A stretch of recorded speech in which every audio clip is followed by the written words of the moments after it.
خوش آمدید۔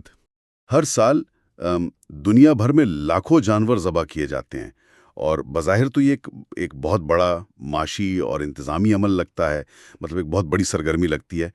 لیکن آج ہم جس موضوع کا گہرا مطالعہ کرنے والے ہیں، تو کیا ہو اگر میں یہ کہوں کہ فراہم کردہ مستند شرعی دستاویزات کی روشنی میں اس خون اور گوشت کے بظاہر نظر آنے والے ڈھیر کا بنیادی مقصد محض گوشت کا حصول ہے ہی نہیں؟ بالکل، اور دیکھیں انسانی فطرت ہے نا کہ جب وہ کوئی ظاہری عمل بار بار دیکھتی ہے تو اس کی عادت سی پڑ جاتی ہے اور وہ اس کے پیچھے چھپی اصل روح کو فراموش کر دیتی ہے۔ بالکل صحیح کہا آپ نے، اور آج کی اس نشست میں ہم انہی اوراق کو، انہی دستاویزات کو کھنگالیں گے جو ہمارے سامنے موجود ہیں، تاکہ قربانی کی حیثیت، اس کی تاریخ اور اس کے تفصیلی احکام کو سمجھ سکیں۔ جی، اور میرا خیال ہے کہ ہمارا مقصد آج صرف یہ جاننا نہیں ہے کہ قربانی کیسے کی جاتی ہے، بلکہ یہ سمجھنا ہے کہ یہ کیوں کی جاتی ہے۔ مطلب ان فقہی اصولوں کے پیچھے وہ کون سی نفسیاتی اور روحانی سائنس ہے جو انسان کو اندر سے بدلنے کی صلاحیت رکھتی ہے۔ تو آغاز اس لفظ قربانی سے کرتے ہیں۔ جی ضرور۔ یہ لفظ سنتے ہی نا ذہن میں فوراً ایک جانور کا خاکہ ابھرتا ہے، ایک چھری اور ایک مخصوص دن۔ مگر ہمارے ذرائع بتاتے ہیں کہ قربانی کا لفظی مطلب قرب ہے، یعنی قریب ہونا، اللہ کا قرب حاصل کرنا۔ بالکل، قرب حاصل کرنا۔ تو یہ ایک بہت دلچسپ مگر تھوڑی متضاد سی بات لگتی ہے کہ ایک جانور کی جان لینا، خون بہانا، خالق کائنات کے قریب ہونے کا سب سے بڑا ذریعہ کیسے بن گیا؟ مطلب خون بہانے اور قرب کا یہ تعلق کیسے جڑا؟ دیکھیں، اس تعلق کو سمجھنے کے لیے نا ہمیں تاریخ کے اس تسلسل پر نظر ڈالنی ہوگی جو ان دستاویزات میں بڑی تفصیل سے بیان کیا گیا ہے۔ شرعی اصطلاح میں تو قربانی سے مراد وہ مخصوص جانور ہے جو ذبح کے مخصوص دنوں میں اللہ کی رضا کے لیے قربان کیا جائے۔ لیکن اس کی تاریخ پرانی ہے۔ ہاں، اس کی جڑیں انسانی تاریخ کے بالکل ابتدائی دور میں پیوست ہیں۔ یہ میرا مطلب ہے یہ کوئی نیا عمل نہیں ہے جو صرف امت مسلمہ کے لیے شروع کیا گیا ہو۔ اس کا آغاز تو حضرت آدم علیہ السلام کے بیٹوں سے ہی ہو گیا تھا۔ اچھا، حابیل اور قابیل کی قربانی کا جو واقعہ ہے؟ بالکل وہی، یعنی حابیل اور قابیل کی قربانی سے۔ وہاں بھی بنیادی اصول یہی تھا کہ انسان اپنی کوئی عزیز چیز اللہ کے حضور پیش کرے۔ اب دیکھیں، قابیل نے اپنی زرعی پیداوار کا کچھ ردی سا حصہ پیش کیا، جبکہ حابیل نے اپنے ریوڑ کا سب سے بہترین اور صحت مند جانور پیش کیا۔ صحیح، اور پھر آسمانی آگ نے حابیل کی قربانی کو قبول کر لیا تھا۔ جی، تو اس سے ثابت ہوتا ہے کہ بات صرف کچھ دینے کی نہیں تھی۔ ہاں، بلکہ کیا دیا جا رہا ہے اور کس نیت سے دیا جا رہا ہے، اس پر فیصلہ ہوا۔ لیکن مجھے یہ بتائیں کہ یہ سلسلہ پھر حضرت ابراہیم علیہ السلام کے واقعے تک کیسے پہنچا، جسے آج ہم سنت ابراہیمی کے طور پر مناتے ہیں؟ تو ہوا یہ کہ حابیل اور قابیل کے واقعے سے جو اصول قائم ہوا تھا نا، وہ حضرت ابراہیم اور حضرت اسماعیل علیہ السلام کے واقعے میں اپنے بالکل عروج پر پہنچ گیا۔ عروج پر کیسے؟ وہ ایسے کہ حضرت ابراہیم علیہ السلام کو جب خواب کے ذریعے اپنے لخت جگر کو قربان کرنے کا اشارہ ملا تو وہاں اصل مقصد کسی انسانی جان کا نذرانہ پیش کرنا تھوڑی تھا۔ اللہ کو خون یا گوشت کی حاجت تو ہے نہیں۔ بے شک۔ وہ دراصل اس تسلیم و رضا کا امتحان تھا جو ایک انسان اپنے خالق کے سامنے پیش کرتا ہے۔ ذرا سوچئے، جب ایک باپ اپنے اکلوتے اور لاڈلے بیٹے کو جو بڑھاپے کی دعاؤں کا ثمر تھا، اللہ کے حکم پر قربان کرنے کے لیے تیار ہو گیا، تو اس کا مطلب ہے اس نے سب کچھ قربان کر دیا؟ بالکل، اس کا مطلب یہ تھا کہ اس نے اپنی سب سے بڑی دنیاوی محبت، اپنی انا اور اپنی ہر خواہش کو اللہ کی رضا کے سامنے ذبح کر دیا۔ واہ، یہ نقطہ واقعی بہت غور طلب ہے۔ لیکن ایک سوال ذہن میں آتا ہے۔ جی پوچھیں؟ چونکہ انسان کو بیٹے ذبح کرنے کا حکم تو نہیں ہے، تو کیا ہم یہ کہہ سکتے ہیں کہ آج کے دور میں جانور کا ذبح ہونا محض ایک علامت ہے؟ 100% یہ بالکل ایک علامتی عمل ہے۔ ہم اس جانور کے ذریعے دراصل اس کیفیت کو دہرانے کی کوشش کرتے ہیں جو حضرت ابراہیم علیہ السلام نے محسوس کی تھی۔ اچھا۔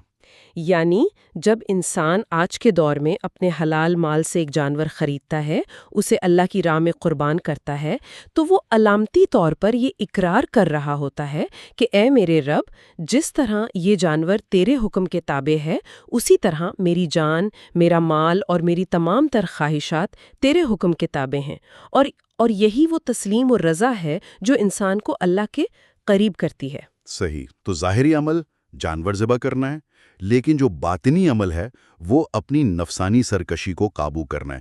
بہت خوبصورت بات ہے۔ اب ذرا نا ہم اس کے شرعی پہلو کی طرف آتے ہیں جو کہ ہمارے ماخذ میں بڑی تفصیل سے موجود ہے۔ جی بالکل۔ معاشرے میں ایک بہت عام خیال یہ پایا جاتا ہے کہ لوگ قربانی کو محض ایک مستحب عمل یا بس ایک سنت سمجھتے ہیں۔ کچھ گھرانوں میں تو میں نے دیکھا ہے کہ یہ محض ایک خاندانی روایت بن چکی ہے کہ چلو جی عید ہے تو بکرا لانا ہے۔ ہاں، یہ تو بہت عام ہے۔ لیکن شرعی دستاویزات کے مطابق تو اس کی قانونی حیثیت کچھ اور ہی ہے۔ جی، یہ ایک انتہائی اہم الجھن ہے اور میں سمجھتی ہوں کہ اسے دور کرنا بہت ضروری ہے۔ شریعت میں قربانی محض ایک ثواب کا کام نہیں ہے کہ جسے چاہا تو کر لیا اور چاہا تو چھوڑ دیا۔ تو پھر یہ کیا ہے؟ یہ دراصل ایک عبادت مالیہ ہے، یعنی مالی عبادت، اور شریعت نے صاحب استطاعت پر اسے واجب قرار دیا ہے۔ واجب؟ یعنی فرض کے بالکل قریب۔ بالکل۔ قرآن پاک کی سورۃ الکوثر میں واضح طور پر حکم دیا گیا ہے، فَصَلِّ لِرَبِّكَ وَانْحَرْ، یعنی پس اپنے رب کے لیے نماز پڑھیں اور قربانی کریں۔ اور ہمارے ذرائع میں نبی کریم صلی اللہ علیہ وآلہ وسلم کی زندگی کا حوالہ بھی تو دیا گیا ہے کہ آپ صلی اللہ علیہ وآلہ وسلم نے مدینہ منورہ میں 10 سال قیام فرمایا اور ہر سال پابندی سے قربانی کی۔ جی، اور بات صرف عمل تک محدود نہیں رہی، آپ صلی اللہ علیہ وآلہ وسلم کی جانب سے ایک انتہائی سخت تنبیہ بھی موجود ہے۔ وہ عیدگاہ والی تنبیہ؟ ہاں، کہ جو شخص وسعت رکھنے کے باوجود قربانی نہ کرے وہ ہماری عیدگاہ کے قریب نہ آئے۔ یہ تو بہت سخت الفاظ ہیں۔ مطلب عیدگاہ کے قریب نہ آنے کا کیا مطلب ہوا؟ دیکھیں، یہ الفاظ اس عبادت کی شدت اور اہمیت کو ظاہر کرتے ہیں۔ عیدگاہ کے قریب نہ آنے کا مطلب یہ ہے کہ جو شخص اللہ کے دیے ہوئے مال میں سے اس کے نام پر کچھ خرچ کرنے کو تیار نہیں ہے، اسے مسلمانوں کی اس اجتماعی خوشی اور عبادت میں شامل ہونے کا بھی کوئی حق نہیں ہے۔ یہ ایک طرح کی معاشرتی اور روحانی ناراضگی کا اظہار ہے۔ یہ بات تو بہت واضح ہو گئی، لیکن یہاں نا میرے ذہن میں ایک سوال پیدا ہوتا ہے۔ آپ نے کہا صاحب استطاعت، اب شریعت نے اس استطاعت کو کیسے ماپا ہے؟ اچھا سوال ہے۔ میرا مطلب ہے کہ اگر اس عبادت کی اصل روح وہ روحانی قرب اور تسلیم و رضائی ہے، تو پھر کیا ایک غریب کسان کا اپنی اکلوتی بکری قربان کرنا سب سے بڑا اور خالص عمل نہیں ہونا چاہیے؟ شریعت نے اس کے لیے باقاعدہ یہ نصاب کیوں مقرر کیا ہے؟ ہاں، یہ بہت گہرا سوال ہے۔ دیکھیں، بات یہ ہے کہ اسلام کا جو معاشی اور عبادتی نظام ہے نا، وہ محض جذباتیت پر نہیں چلتا۔ اچھا، تو پھر کس چیز پر چلتا ہے؟ وہ توازن پر کھڑا ہے۔ شریعت یہ ہرگز نہیں چاہتی کہ انسان عبادت کے جوش میں آ کر اپنے زیر کفالت افراد کو بھوکا مار دے یا خود کو معاشی تباہی کے دہانے پر لا کھڑا کرے۔ پریکٹیکل اپروچ ہے۔ بالکل۔ اس لیے قربانی واجب ہونے کے لیے جو شرائط رکھی گئی ہیں وہ انتہائی عملی ہیں، جیسے مسلمان ہونا، آزاد ہونا، مقیم ہونا اور پھر صاحب نصاب ہونا۔ مقیم ہونا مطلب مسافر نہ ہو؟ چلیں اس پر میں بھی آتا ہوں، لیکن پہلے یہ بتائیں کہ یہ صاحب نصاب ہونے کا وہ پیمانہ کیا ہے؟ صاحب نصاب سے مراد یہ ہے کہ عید کے ان 3 دنوں میں انسان کے پاس اس کی بنیادی ضروریات زندگی یعنی رہائش، لباس، خوراک اور جو اس کے استعمال کی سواری ہے، ان سب سے زائد اتنا مالیہ دولت موجود ہو جو 52.5 تولہ چاندی کی مالیت کے برابر ہو۔ 52.5 تولہ چاندی؟ جی صحیح۔ جی، اب یہ مالیت چاہے نقد رقم کی صورت میں ہو یا زیور کی صورت میں یا کسی ایسے سامان کی صورت میں جو واقعی ضرورت سے زائد ہو، تو اس شخص پر قربانی واجب ہو جاتی ہے۔ اسلام نے ایک حد مقرر کر دی ہے تاکہ غریب پر خامخواہ بوجھ نہ پڑے اور امیر اس ذمہ داری سے بھاگ نہ سکے۔ چلیں، نصاب کی منطق تو سمجھ آ گئی کہ بنیادی ضروریات متاثر نہ ہوں، لیکن مجھے ایک اور استثناء میں تھوڑی الجھن محسوس ہو رہی ہے۔ کس حوالے سے؟ وہ جو آپ نے ذکر کیا نا کہ مقیم ہونا شرط ہے، یعنی مسافر پر قربانی واجب نہیں ہے؟ اب فرض کریں آج کے دور میں ایک شخص بہت امیر ہے، اس کا نصاب سے کئی گنا زیادہ مال بینک میں موجود ہے، لیکن وہ عید کے دنوں میں ہوائی جہاز میں سفر کر رہا ہے یا کسی دوسرے ملک میں چھٹیاں منا رہا ہے۔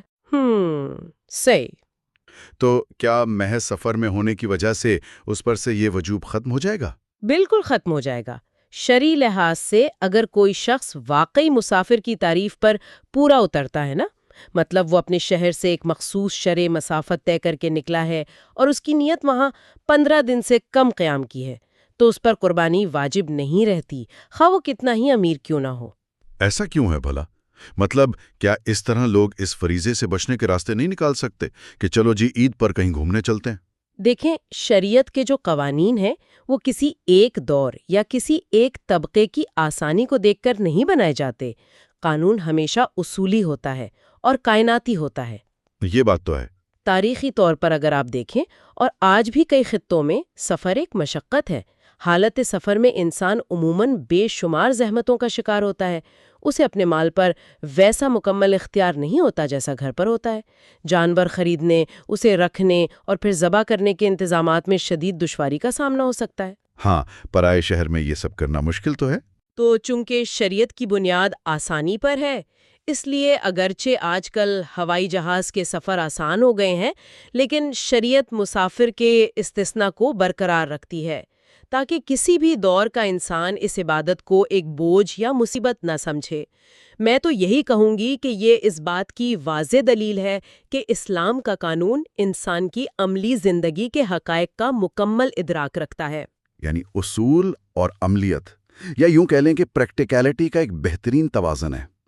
اب اگر ہم ذرا آگے بڑھیں اور ان جانوروں کی بات کریں جو اس پورے عمل کا مرکز ہیں۔ جی، ہمارے ذرائع میں جانوروں کے انتخاب پر بہت طویل بحث موجود ہے۔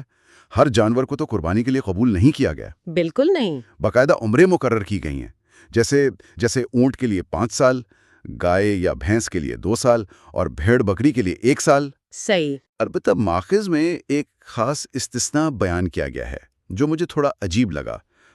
لکھا ہے کہ اگر 6 ماہ کا دمبا یا بھیڑ اتنا صحت مند اور فربا ہو کہ دور سے دیکھنے میں سال بھر کا لگے تو اس کی قربانی جائز ہے۔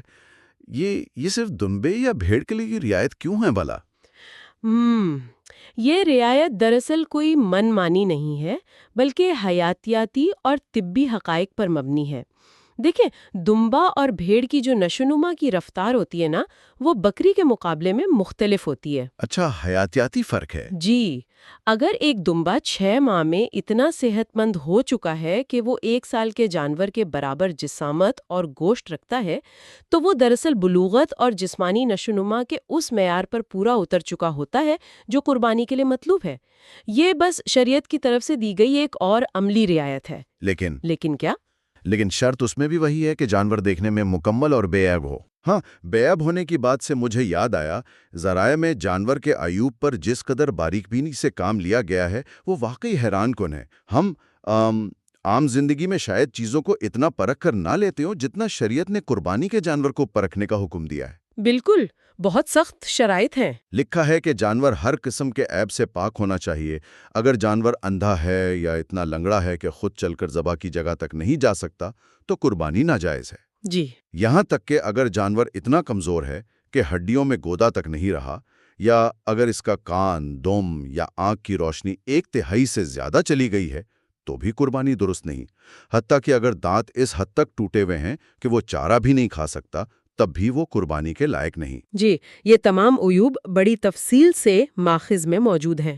تو سوال یہ پیدا ہوتا ہے کہ جب اللہ نیتوں کا حال جانتا ہے اور اصل چیز گوشت نہیں بلکہ دل کا تقویٰ ہے، تو ان سخت جسمانی شرائط کا ہماری روحانیت سے کیا تعلق بنتا ہے؟ یہ بظاہر ایک تضاد لگتا ہے نا؟ ہاں، بالکل لگتا ہے۔ لیکن در حقیقت یہی وہ مقام ہے جہاں ظاہری عمل اور باطنی نیت آپس میں جڑتے ہیں۔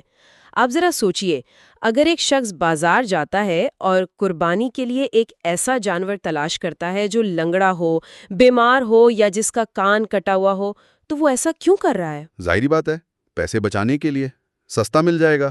بالکل، وہ ایسا صرف اس لیے کر رہا ہے کیونکہ وہ جانور اسے سستا مل جائے گا. یعنی وہ اللہ کے حکم کی تعمیل تو کر رہا ہے لیکن اس کی کوشش یہ ہے کہ اس کا کم سے کم مال خرچ ہو. وہ بس اللہ کے حضور ایک سستی اور ناقص چیز پیش کر کے اپنا فرض ادا کرنے کی خانہ پوری کر رہا ہے. یعنی وہ اپنے خالق کے ساتھ بھی ایک طرح کی سودے بازی کر رہا ہے کہ بچت بھی ہو جائے اور ثواب بھی مل جائے. ہاں، اور یہی وہ چیز ہے جسے شریعت مسترد کرتی ہے. دیکھیں، قرآن مجید کا واضح اصول ہے کہ تم ہرگز نیکی کو نہیں پہنچ سکتے جب تک وہ چیز خرچ نہ کرو جو تمہیں سب سے زیادہ پسند ہو. اب اگر ہم دنیاوی مثال لیں. جی دے مثال. اگر آپ کو کسی بادشاہ یا کسی بہت معزز مہمان کے سامنے کوئی تحفہ پیش کرنا ہو تو کیا آپ ایک داغدار سیب یا ٹوٹا ہوا برتن پیش کریں گے؟ ہرگز نہیں. بندہ سب سے بہترین چیز چن کر لاتا ہے. تو پھر اس کائنات کے خالق کے دربار میں وہ چیز کیسے پیش کی جا سکتی ہے جو عیب دار ہو؟ یہ جو جسمانی شرائط ہے نا، یہ دراصل انسان کے خلوص کو جانچنے کا ایک پیمانہ ہے. جب آپ بازار میں بہترین، مہنگا اور بے عیب جانور تلاش کرتے ہیں تو آپ اپنے دل سے اس مال کی محبت کو نکال کر باہر پھینک رہے ہوتے ہیں. واہ. آپ عملاً یہ ثابت کر رہے ہوتے ہیں کہ اللہ کے حکم کے سامنے میرے مال کی کوئی حیثیت نہیں ہے. اب یہ بات تو سیدھی دل کو لگتی ہے. یعنی جانور کے جسم میں موجود نقص دراصل پیش کرنے والے کی نیت اور اس کے خلوص میں موجود نقص کی عکاسی کرتا ہے. جی بالکل ایسا ہی ہے. اچھا، اب اس سے اگلے مرحلے پر چلتے ہیں. جانور قربان تو ہو گیا، اب باری آتی ہے وقت اور گوشت کی تقسیم کی. ماخذ میں وقت کے حوالے سے ایک اور دلچسپ اور سخت قانون موجود ہے. قربانی کا وقت ذوالحجہ کی 10، 11 اور 12 تاریخ مقرر ہے. لیکن شہروں والا مسئلہ؟ ہاں، شہروں میں عید کی نماز سے پہلے قربانی جائز نہیں ہے، جبکہ وہ دیہات جہاں عید کی نماز کا باقاعدہ انتظام نہیں ہوتا وہاں صبح صادق کے بعد ہی قربانی کی جا سکتی ہے. میں یہ سوچ رہا تھا کہ شہروں میں اس وقت کی پابندی کی کیا منطق ہے؟ اگر میں نے صبح سویرے فجر کے بعد ہی جانور ذبح کر لیا تو اس میں کیا حرج ہے؟ دیکھیں، اس میں حرج یہ ہے کہ قربانی محض ایک انفرادی فعل تھوڑی ہے، یا یہ کسی گوشت کی دکان کا افتتاح نہیں ہے کہ آپ نے فجر کے بعد دکان کھول لی. ہاں صحیح بات ہے. یہ پوری امت مسلمہ کا ایک اجتماعی شعار ہے. شہروں میں جہاں نماز عید ایک بڑے اجتماع کی صورت میں ہوتی ہے، وہاں شریعت نے یہ اصول رکھا کہ سب سے پہلے پوری کمیونٹی مل کر اللہ کے حضور سجدہ ریز ہو، اس کی تکبیرات بلند کرے اور پھر اس اجتماعی روحانی ماحول سے نکل کر اس مالی عبادت یعنی ذبح کی طرف جائے. یعنی اجتماعیت کو ترجیح دی گئی ہے. بالکل. اگر لوگ نماز سے پہلے ہی جانور ذبح کرنے لگ جائیں گے تو اس عبادت کا وہ جو اجتماعی اور منظم پہلو ہے نا، وہ ختم ہو جائے گا اور یہ محض ایک انفرادی رسم بن کر رہ جائے گی. دیہات میں چونکہ وہ اجتماعی نماز کا نظام اس پیمانے پر نہیں ہوتا، اس لیے وہاں وقت کی قید میں تھوڑی نرمی دے دی گئی ہے. اس قانون سے پتہ چلتا ہے کہ اسلام عبادت میں نظم و ضبط اور کمیونٹی کے احساس کو کتنی اہمیت دیتا ہے. زبردست. اور یہیں سے پھر اس پورے عمل کے سب سے خوبصورت سماجی پہلو کی طرف بات نکلتی ہے، اور وہ ہے گوشت کی تقسیم کا مرحلہ. جی وہ تو اس کا حاصل ہے. ہمارے ذرائع بتاتے ہیں کہ گوشت کی تقسیم کا بہترین شرعی اصول جو کہ مستحب قرار دیا گیا ہے وہ یہ ہے کہ اسے 3 برابر حصوں میں تقسیم کیا جائے. ایک حصہ اپنے گھر والوں کے لیے، ایک حصہ اپنے رشتہ داروں اور دوستوں کے لیے، اور تیسرا حصہ غریبوں اور مساکین کے لیے. یہ بظاہر تو سماجی انصاف کا ایک شاندار ماڈل لگتا ہے، لیکن یہاں میرا ایک سوال ہے جو شاید بہت سے سننے والوں کے ذہن میں بھی آ سکتا ہے. جی بتائیں، کیا سوال ہے؟ عبادت تو انسان کا اللہ کے ساتھ ایک انتہائی ذاتی معاملہ ہے نا. میں نے محنت کی، پیسہ کمایا، جانور خریدا اور اللہ کے نام پر قربان کر دیا. روحانی عمل تو مکمل ہو گیا. ٹھیک ہے. مگر اس روحانی عمل کا اختتام اچانک معاشرے کے غریبوں اور رشتہ داروں کے دسترخوان پر کیوں ہوتا ہے؟ اسلام کے معاشی نظام کی کون سی جھلک ہمیں یہاں نظر آتی ہے؟ میں بتاتی ہوں. یہ اس دستاویز کا سب سے شاندار حصہ ہے جو اسلام کے فلسفہ معیشت کو بالکل بے نقاب کرتا ہے. دیکھیں، اسلام میں نا حقوق اللہ اور حقوق العباد کو الگ الگ خانوں میں بند نہیں کیا جا سکتا. یہ دونوں ایک دوسرے میں پیوست ہیں، جڑے ہوئے ہیں. جی. جس لمحے ایک انسان اپنا جانور قربان کرتا ہے تو وہ گوشت اس کے لیے محض ایک غذا نہیں رہتا، بلکہ وہ وسائل کی منتقلی یعنی ویلتھ ڈسٹریبیوشن کا ایک ذریعہ بن جاتا ہے. جب آپ گوشت کا 1/3 حصہ غریبوں کو دیتے ہیں تو آپ معاشرے کے اس محروم طبقے کو اپنی خوشی میں شریک کر رہے ہوتے ہیں جو شاید پورا سال گوشت خریدنے کی استطاعت نہیں رکھتا۔ واقعی۔ اور جب آپ 1 حصہ رشتہ داروں کو دیتے ہیں تو آپ صلہ رحمی اور خاندانی روابط کو مضبوط کر رہے ہوتے ہیں۔ یہ تو ایک طرح سے جو سرمایہ دارانہ ذہنیت ہے اس پر ایک بہت بڑی ضرب ہے، کیونکہ عام طور پر انسان کی سوچ یہ ہوتی ہے کہ جو میرا ہے وہ صرف میرا ہے، میں نے خریدا ہے تو میں ہی کھاؤں گا۔ بالکل مگر یہاں ایک اثاثہ اچانک پورے معاشرے میں تقسیم ہو گئے۔ بالکل، اور اس کی مزید تصدیق ان سخت احکامات سے ہوتی ہے جن کا ذکر ماخذ میں موجود ہے کہ آپ قربانی کا گوشت یا اس کی کھال بیچ نہیں سکتے، یہ عمل حرام قرار دیا گیا ہے۔ جی ہاں، یہ بھی ایک بڑا نکتہ ہے۔ اور اگر کسی نے کھال بیچ بھی دی تو اس کی رقم اسے اپنے پاس رکھنے کی اجازت نہیں ہے، بلکہ وہ صدقہ کرنا واجب ہے۔ اور وہ بھی ذکر ہے نا کہ دودھ اور بالوں والا۔ ہاں، اسی طرح ذبح سے قبل جانور کا دودھ دوہنا یا اس کے بال کاٹ کر فائدہ اٹھانا بھی مکروہ ہے، اور اگر کسی نے ایسا کر لیا تو اس کی قیمت بھی غریبوں کو بطور صدقہ دینی ہوگی۔ تو یہ سب بھی اسی کی کڑی ہے۔ جی بالکل، اسے ہم معاشی اصطلاح میں ڈی کموڈیفیکیشن کہہ سکتے ہیں۔ ڈی کموڈیفیکیشن، ذرا آسان الفاظ میں بتائیں۔ یعنی جس لمحے آپ نے اس جانور کو اللہ کے لیے مختص کر دیا نا، وہ عام تجارتی منڈی سے باہر نکل گیا، اب وہ ایک بکنے والی جنس نہیں رہا۔ اگر آپ اس کی کھال بیچ کر اس رقم کو اپنے استعمال میں لائیں گے تو اس کا مطلب ہے کہ آپ نے اللہ کو دیا ہوا تحفہ واپس لے کر اس سے منافع کما لیا۔ پھر تو یہ تجارت ہوگی، قربانی تو نہ رہی۔ بالکل، شریعت کا یہ اصول انسان کی اس جبلت کو توڑتا ہے جو ہر چیز میں سے معاشی فائدہ ڈھونڈتی ہے۔